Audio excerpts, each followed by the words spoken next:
videoyu beğenmeyi ve hala abone olmadıysanız kanalımıza abone olmayı unutmayın.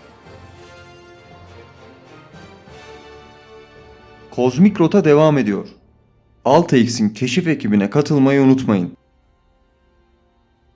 Güneş sistemini çoğu zaman ders kitaplarında gördüğümüz o sakin, düzenli şema gibi hatırlarız.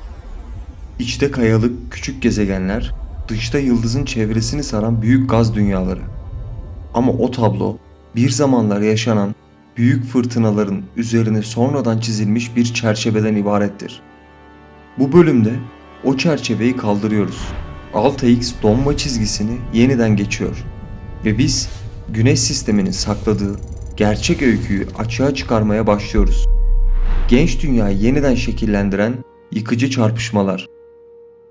Ayın tek bir kozmik darbeyle doğmuş olma ihtimali. Birleşmeyip yarım kalmış gezegenler olan asteroidler.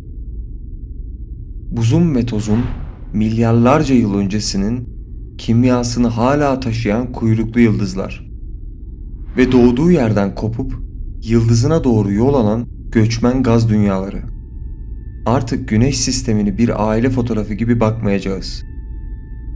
Bu kez ona hala devam eden bir fiziğin, yarım kalmış bir deneyin, karmaşık bir evrim sürecinin sahnesi olarak göreceğiz. Güneş sisteminin mimarisi tek bir sırla değil, tek bir sınırla şekillendi. Donma çizgisi. Bu çizgi su ve uçucu maddelerin buhar mı yoksa buz mu olacağına karar verir. Ve o karar gezegenlerin kaderini belirler. Güneşe yakın bölgelerde sıcaklık öylesine yüksektir ki su bile yoğunlaşamaz. Bu nedenle iç kısımda yalnızca silikat ve metal gibi ağır maddeler kalır. Ve bu maddeler kayalık gezegenlerin temelini oluşturur. Donma çizgisinin ötesine geçtiğinizde ise sahne tamamen değişir.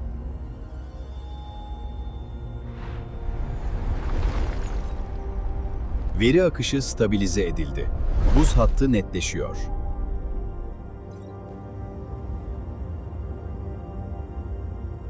Donma hattı geçildi. Sıcaklık düşer, buz birikir, madde miktarı katlanır. Büyüyen çekirdekler çevredeki hidrojen ve helyumu üzerine çeker. Ve sonunda Jüpiter, Satürn, Uranüs ve Neptün gibi büyük gaz dünyaları oluşur. Ve ilginç olan şu ki bu düzen sadece bize ait değildir. Uzak sistemlerde de iç kısımda kayalık küçük gezegenler, dış kesimlerde ise buzun ve gazın şekillendirdiği dev dünyalar ortaya çıkar. Gezegen oluşumunun temel ritmi evrenin pek çok yerinde aynı çizgiyi takip eder. Donma çizgisi sadece buzun nerede var olacağını belirleyen bir sınır değil, bir gezegen sisteminin kader çizgisi olabilir. Ve bu kader yalnızca gezegenlerin değil, bizim hikayemizin de yönünü değiştirdi. Çünkü gezegen doğumunun o kaotik döneminde dünyanın kaderini kökten değiştiren başka bir olay daha yaşandı. Gökyüzünde her gece gördüğümüz o yakın yol arkadaşımız gerçekte nasıl doğdu? Bugün bilim dünyasının üzerinde en çok uzlaştığı açıklama büyük çarpışma hipotezi. Güneş sistemi henüz 30 milyon yaşındayken genç dünya hala biçimleniyordu. Yüzeyi lavlarla kaplıydı. Kabuk tam olarak oturmamıştı. Her şey değişken ve kaotikti. İşte tam o dönemde Mars büyüklüğünde bir cisim dünyaya çarptı.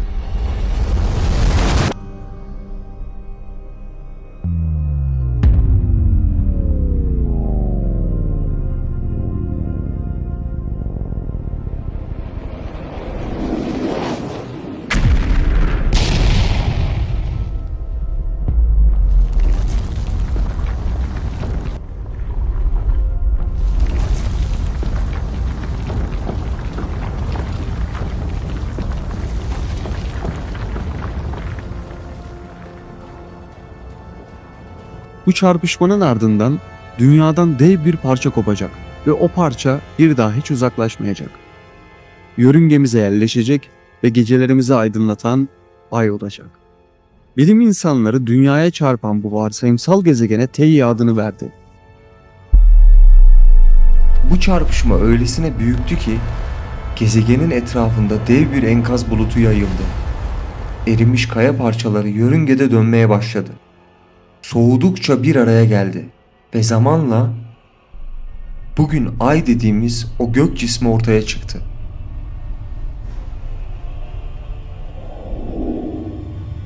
Simülasyon moduna geçtik. Yüksek açılı çarpışma senaryosu başlatılıyor. Simülasyon moduna geçtik. Alta X'in ekranında dönen bir enkaz diski beliriyor. Parçalar çarpışıyor, savruluyor, yeniden birleşiyor. Bu sahne erken Güneş sisteminin kaotik dönemini yansıtıyor.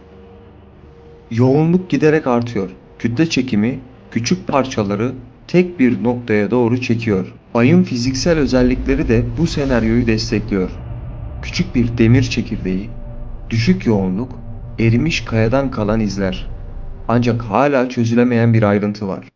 Ayın kimyasal izotopları dünyadakilerle neredeyse birebir aynı. Normalde Ayın büyük bir kısmı Theia'nın malzemesinden oluşmuş olsaydı kimyasal imzanın farklı olması gerekirdi. Ama değil.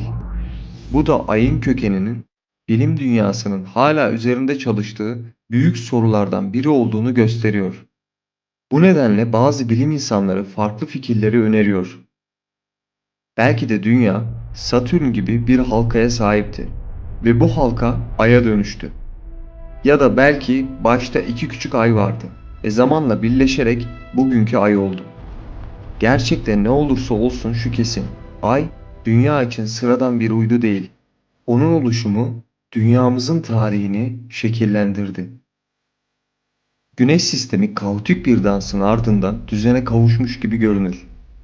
Oysa bu düzen milyonlarca yıl süren çarpışmaların ve büyük dönüşümlerin sonucudur. Her çizgi bir sınır, her çarpışma yeni bir başlangıçtır. Keşif aracımız 6X ile Jüpiter'e doğru ilerliyoruz. Sensörler bölgedeki ilk verileri toplamaya başladı. Manyetik alan beklediğimizden daha güçlü. Radyasyon seviyesi yüksek. Ölçümlerde sürekli dalgalanma var. Yörünge düzlemine yaklaşırken birden fazla uydu görünmeye başlıyor. Yüzeylerinden gelen yansıma izleri net şekilde seçiliyor. 6X'in topladığı bu veriler bizi Jüpiter'in uydularına dair temel bir soruya götürüyor. Bu dünyalar nasıl oluştu? Bazı uydular vardır. Bir gezegenin çevresinde doğar. Onun etrafındaki toz ve buz disklerinden adeta kendi küçük sistemlerini kurarlar.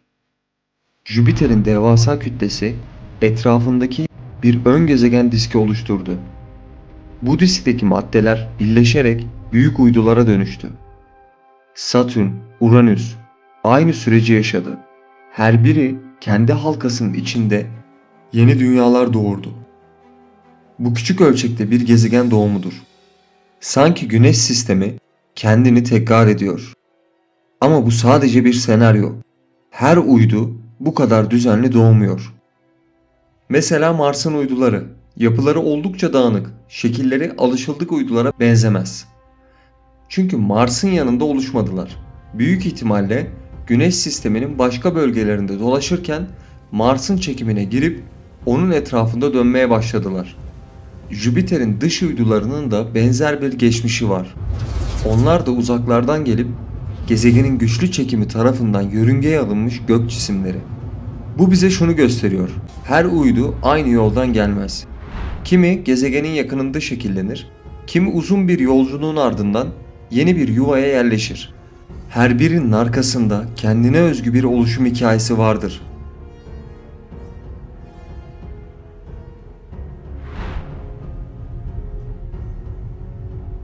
Her uydunun arkasında farklı bir oluşum süreci var. Fakat Güneş sisteminde tüm cisimler bu kadar düzenli büyümedi. Güneş sistemi 4,6 milyar yıl önce oluştu. Ama ortaya çıkan maddelerin hepsi bir gezegene dönüşecek kadar kütle toplayamadı. Bazı parçalar sürekli çarpıştı, bölündü, toparlanamadı. Asteroidler, işte bu oluşum sürecinin tamamlanmamış parçalarıdır. Çoğu Mars ve Jüpiter arasında bir bölgede toparlanmış durumda. Bu bölgeye ana asteroid kuşağı diyoruz. Aslında bir zamanlar birleşip gezegen olabilirlerdi. Ama Jüpiter'in ezici kütle çekimi bunu engelledi. Çarpıştılar, bölündüler. Ve geriye sadece kalıntılar kaldı. Bu asteroid kuşağında ilginç bir durum var. Bazı bölgeler tamamen boş. Neden mi? Çünkü Jüpiter'in güçlü çekimi o bölgelerde dönen asteroidlerle adeta uyumsuz bir ritim oluşturuyor. Bu ritim bozukluğu yüzünden o bölgelerdeki küçük cisimler ya yörüngeden savruluyor ya da başka yerlere taşınıyor. Bu nedenle kuşakta dikkat çeken boş bölgeler bulunuyor. Bilim insanları bu alanlara Kirkwood boşlukları diyor. Asteroidler böyleyken Güneş sisteminin dış bölgelerinde bambaşka türden kalıntılar bulunur. Bunlar gezegen olmamış taş parçaları değildir. Çok daha eski, çok daha soğuk kökenlere sahiptir. Kuyruklu yıldızlar adeta uzayın kirli topları gibidir. İçlerinde buz, gaz ve ince toz karışımı bulunur. Güneş sisteminin en eski malzemelerini hala taşırlar. Çoğu Kuiper Belt denen bölgede yaşar. Neptün'ün hemen ötesinde, Güneş'e uzak olan ama onun çekimi altında kalan geniş bir alanda. Kısa dönemli kuyruklu yıldızların büyük kısmı işte buradan geliyor. Güneş sisteminin en uzak ve en gizemli bölgesi ise Oort bulutudur. Bu bölge, Güneş'ten yaklaşık 2000 ila 100 bin astronomik birim uzaklığa kadar uzanan dev bir küresel yapıdan oluşur. Astronomik birim, Dünya ile Güneş arasındaki 150 milyon kilometrelik mesafeyi ifade eder. Dolayısıyla Oort bulutu iç sınırı Güneş'ten 300 milyar kilometre, dış sınırı ise 15 trilyon kilometre uzağa denk gelir. Bu akıl almaz mesafeler boyunca yayılan Oort bulutu Güneş sistemini görünmez bir buz kabuğu gibi sarmalar. İçinde milyonlarca, hatta milyarlarca donmuş gök cismi barındırır. Ve bunlar erken Güneş sisteminin kimyasal izlerini bozulmadan günümüze taşıyan kozmik fosiller olarak görülür. Oort bulutunu henüz gözlemleyemedik.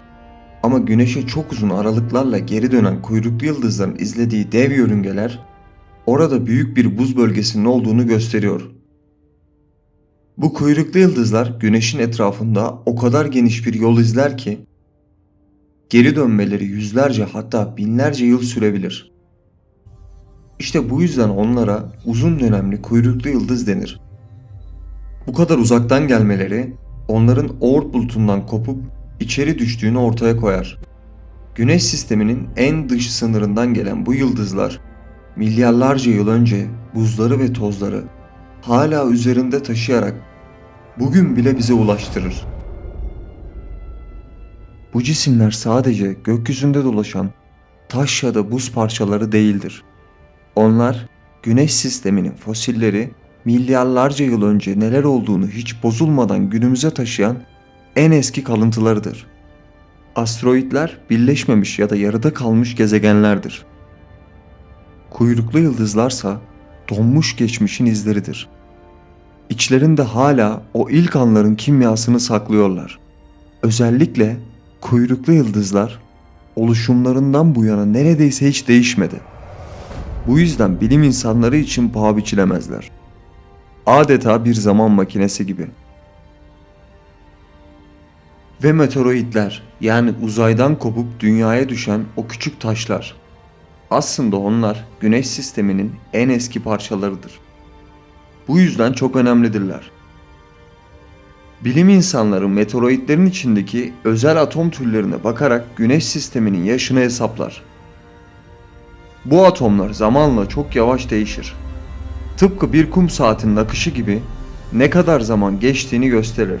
Bu sayede Güneş sisteminin 4,6 milyar yıla yakın bir yaşa sahip olduğunu biliyoruz. Bazı meteoroidler o kadar eski ve hiç bozulmamıştır ki içlerinde Güneş doğmadan önceki toz ve gaz bulutunun kimyasal izleri hala bulunur. Yani bunlar gezegen olmamış ama o dönemin tüm bilgisini üzerinde saklamayı başarmış küçük ham maddeleridir.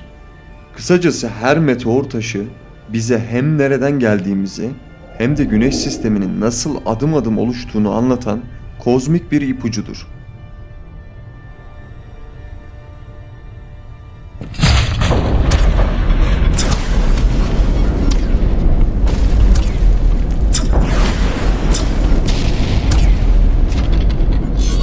Güneş sisteminin oluşumu kısa sürede olup biten bir olay değildi. Bu süreç milyonlarca yıl boyunca adım adım ilerleyen büyük bir kozmik dönüşümdü. İlk yıldızlar arası bulut sudan güneşin doğuşuna, gezegenlerin yavaşça şekillenmesine ve son kalıntıların buzlu bölgelere savrulmasına kadar. Bugün güneş sistemini düzenli ve sakin bir yapı olarak görüyor olabiliriz.